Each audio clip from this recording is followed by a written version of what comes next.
Kaj se je Evropa naučila iz 4 let vojne, za katero je Putin verjel, da bo trajala le nekaj dni? Prvič to, da mir ni samoumeven. Invazija Rusije na Ukrajino je Evropo streznila. 4 leta vojne niso spremenila samo Ukrajine, spremenila so vso Evropo.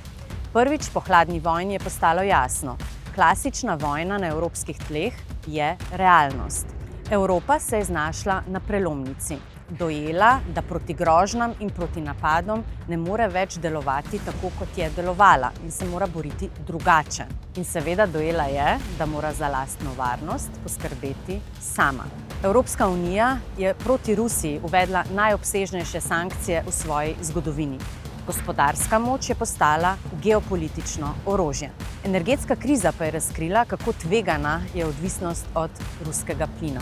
V zadnjih 3 letih se je dobava ruskega plina, kot poroča Deutsche Welle, uspela zmanjšati za 2/3. In glavna lekcija? Varnost, energija in geopolitika niso več ločena nacionalna vprašanja.